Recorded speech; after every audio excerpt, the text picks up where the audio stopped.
আমাদের পরবর্তী topic control of ভেন্টিলেশনে। তো কন্ট্রোল অফ ভেন্টিলেশন মানে কি? এটা হচ্ছে শ্বাস প্রশ্বাসের নিয়ন্ত্রণ। মানে তোমার হচ্ছে এই শ্বাস প্রশ্বাস বা হচ্ছে আমরা নিঃশ্বাস প্রশ্বাস যেটা নিতেছি এইটা দুইভাবে নিয়ন্ত্রিত হইতেছে। একটা হচ্ছে নিউরন বা নার্ভ দ্বারা, আর একটা হচ্ছে রাসায়নিক পদার্থ দ্বারা। তো দুই ধরনের নিয়ন্ত্রণ, একটা হচ্ছে স্নায়বিক নিয়ন্ত্রণ, একটা হচ্ছে রাসায়নিক নিয়ন্ত্রণ। তো দুইটাই হইতেছে আমরা শিখবো। তো এটা শেখার জন্য আমাদের কিছু জিনিসপাতি চেনা লাগবে আগে। এগুলোকে বলি হইতেছে আমাদের শ্বাস প্রশ্বাসের কেন্দ্র। তো এগুলো হচ্ছে আমাদের সিএনএস বা সেন্ট্রাল নার্ভাস সিস্টেমের মধ্যে পড়ে বা এর অন্তর্গত। ওগুলো আমাদের ফুসফুসকে বা ফুসফুসের আশেপাশে যে মাসেল বা পেশি আছে এদেরকে বিভিন্নভাবে সিগন্যাল পাঠায়। দেন এই সিগন্যাল দিয়ে এই পেশির কার্যক্রম নিয়ন্ত্রিত হয়। দেন পেশি কার্যক্রম নিয়ন্ত্রণের মাধ্যমে এটা শ্বাস প্রশ্বাসের কার্যক্রমকে নিয়ন্ত্রণ করে। তো আমাদের এখানে দুইটা শ্বাস প্রশ্বাস কেন্দ্র আছে পন্সের দুই পাশে, আর দুইটা আছে হচ্ছে মেরুলার দুই পাশে। তো মেরুলার দুই পাশে দুইটা, মেরুলার আগে পিছিয়ে দুইটা থাকে, পন্সের দুই পাশে দুইটা থাকে।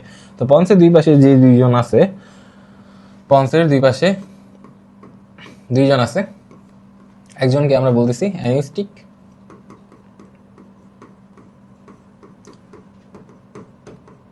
অ্যাপনিউস্টিকও বলে, আর কি হচ্ছে নিউমোট্যাক্সিক।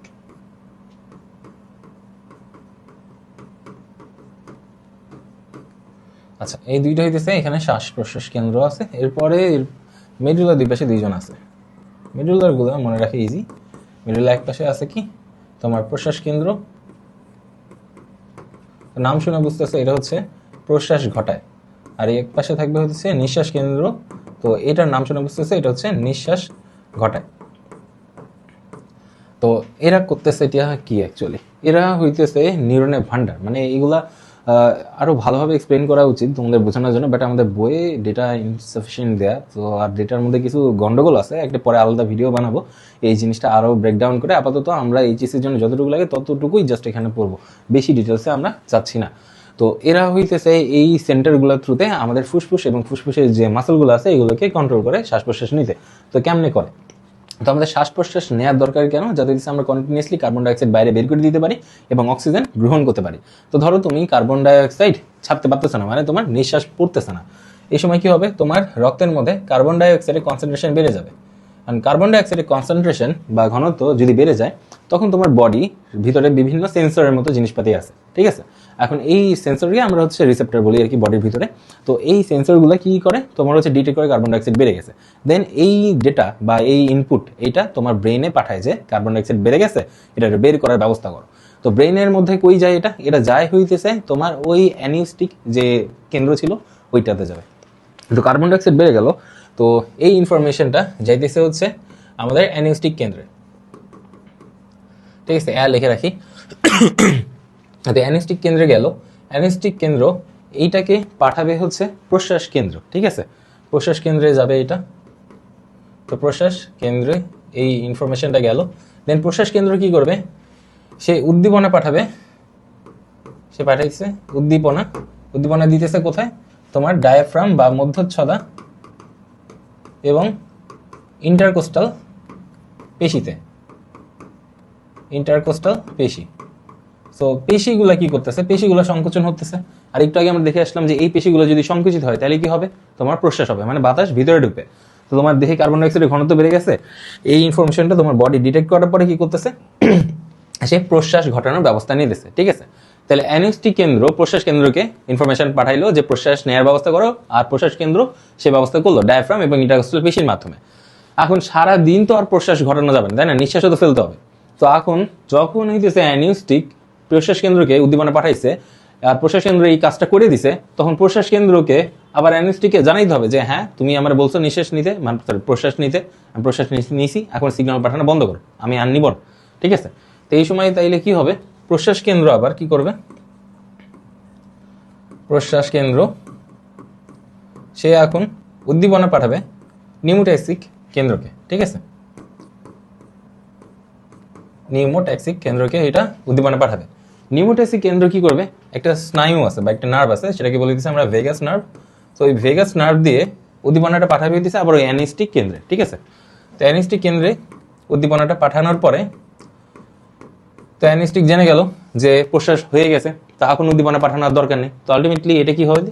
এটা হচ্ছে প্রশমিত হয়। প্রশমিত হয় এবং উদ্দীপনা পাঠানো বন্ধ হয়ে যায়, উদ্দীপনা পাঠানো বন্ধ হয়ে যায়। এখন প্রশ্বাস কেন্দ্রে উদ্দীপনা যাইতেছে না, তাহলে প্রশ্বাস কি হবে? প্রশ্বাস কেন্দ্রে উদ্দীপনা না গেলে প্রশ্বাস হবে না, তাইলে প্রশ্বাস বন্ধ হয়ে যাবে। এর ফলে কি হবে? প্রশ্বাস বন্ধ হয়ে যাবে।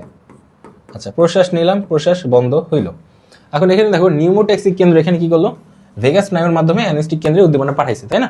এখন এর পাশাপাশি আরেকটা জিনিস এই সময় ঘটবে, সেটা হইতেছে এখানে নিউমোট্যাক্সিক যে কেন্দ্র আছে এইটা তোমার উদ্দীপনা পাঠাবে কোথায়? উদ্দীপনা পাঠাবে হইতেছে তোমার নিঃশ্বাস কেন্দ্রে। নিঃশ্বাস কেন্দ্র কই ছিল? ওই যে মেডুলাতে। তো নিঃশ্বাস কেন্দ্রে উদ্দীপনা পাঠাইলে এটা কি করবে? এটা নিঃশ্বাস নেওয়ার ব্যবস্থা করবে, ঠিক আছে? এটা নিঃশ্বাস নেওয়ার ব্যবস্থা করবে। তাইলে তুমি প্রশ্বাস নিলা, প্রশ্বাস বন্ধ করলা, তারপর আবার নিঃশ্বাস নিলা, তারপরে আবার সেম সাইকেলটা রিপিট হইতে থাকবে, ঠিক আছে? এইটাই হইতেছে তোমার শ্বাস প্রশ্বাসের স্নায়বিক নিয়ন্ত্রণ। তোমার বইয়ে এইভাবে দিয়ে আছে। অ্যাকচুয়ালি জিনিসটার মধ্যে আরও জিনিসপাতি আছে, ওইটা আলাদা ভিডিওতে ব্রেকডাউন করে ভালো মতন বুঝাবো। আপাতত বই অনুযায়ী আমরা পড়বো মার্ক পাওয়ার জন্য, ঠিক আছে? আচ্ছা, এটা বুঝলাম আমরা স্নায়বিক নিয়ন্ত্রণ। এরপরে আরেকটা জিনিস আছে, সেটা হচ্ছে আমরা বলি রাসায়নিক নিয়ন্ত্রণ। স্নায়বিক নিয়ন্ত্রণে আরো কয়েকটা জিনিস আছে, ওইটা পরেই দিছি, হেরিংবয় রিফ্লেক্স। আচ্ছা, রাসায়নিক নিয়ন্ত্রণ হইতেছে রাসায়নিক পদার্থ দ্বারা নিয়ন্ত্রণ। তো রাসায়নিক পদার্থ দ্বারা নিয়ন্ত্রণ বলতে ধরো কার্বন ডাইঅক্সাইড জিনিসটা হইতেছে তোমার একটা রাসায়নিক পদার্থ। এখন এই জিনিসটা যদি তোমার রক্তে বেড়ে যায়, তাহলে কি হবে? তোমার দেহে বিভিন্ন রিসেপ্টর আছে, তারা ডিটেক্ট করবে যে কার্বন ডাইঅক্সাইড কনসেন্ট্রেশন বেড়ে গেছে। দেন ওই সিগন্যালটা তোমার হচ্ছে ব্রেনে পাঠাবে। দেন ব্রেন তোমার কার্বন ডাইঅক্সাইড বের করার ব্যবস্থা নেবে। দেন ধরো হাইড্রোজেন আয়ন বেড়ে গেছে, তোমার ব্রেন সেম কাহিনী হাইড্রোজেন আয়নের সাথে করবে। হাইড্রোজেন আয়ন বেড়ে গেছে, তো এটা বের করার ব্যবস্থা নেবে। দেন ধরো অক্সিজেন কমে গেছে, অক্সিজেন কমে গেলে অক্সিজেন বাড়ানোর ব্যবস্থা নেবে। তো এই জিনিসগুলো হয় কেমনে? এখানে যে ছবিটা দেখো, এই ছবিতে তুমি দেখতেছো যে এখানে এই হৃৎপিণ্ডের উপর একটা আর্চ আছে না, আর্চ অফ অ্যাওর্টা আমরা বলি। ওই আর্চ অফ অ্যাওর্টাতে বিভিন্ন রিসেপ্টর থাকে, ঠিক আছে? এগুলোকে বলি হচ্ছে আমরা কেমো রিসেপ্টর। আমরা এর আগে পড়ছিলাম না হৃৎপিণ্ড চ্যাপ্টারে ব্যারো রিসেপ্টর। ব্যারো রিসেপ্টরে ব্যারো বলতে বোঝা হচ্ছে প্রেশার, আর রিসেপ্টর মানে তো রিসেপ্টর বুঝায়, মানে সেন্সর টাইপের কোনো ডেটা কালেক্ট করতেছে। এখন কেমো রিসেপ্টর নামটা আসছে কেমিক্যাল থেকে। তাহলে এটা কি করে? বিভিন্ন কেমিক্যাল পদার্থ বা বিভিন্ন রাসায়নিক পদার্থের ঘনত্ব নির্ধারণ করে, যেটা বেড়ে গেছে না কমে গেছে, আর স্বাভাবিক মাত্রা কত। যদি বেড়ে যায় তাহলে এটা বের করার ব্যবস্থা করে, যদি কমে যায় তাহলে এটা বাড়ানোর ব্যবস্থা করে। আর এটা ডেটাটা ইনপুট নিয়ে এটা ব্রেনকে জানে, ব্রেন তারপরে বাদবাকি পদক্ষেপ নেয়। তো এখানে দেখো এই কেমো রিসেপ্টরগুলো বা এই সেন্সরগুলো এই পজিশনে থাকে। তো যদি তোমার এই carbon dioxide, oxygen, hydrogen ion এরকম রাসায়নিক পদার্থের স্বাভাবিক ঘনমাত্রার চেয়ে আপ ডাউন হয় কনসেন্ট্রেশনে, সেই ডেটাটা তোমার ব্রেনের কাছে পৌঁছে যায়। ব্রেনের মধ্যে থেকে এখানে যে প্রশ্বাস কেন্দ্র, নিঃশ্বাস কেন্দ্র আছে, এরা জিনিসটার জন্য ব্যবস্থা নেয়, নিয়ে হইতেছে জিনিসটা আবার স্বাভাবিক অবস্থায় নিয়ে এসে শ্বাস প্রশ্বাসের মাধ্যমে, ঠিক আছে?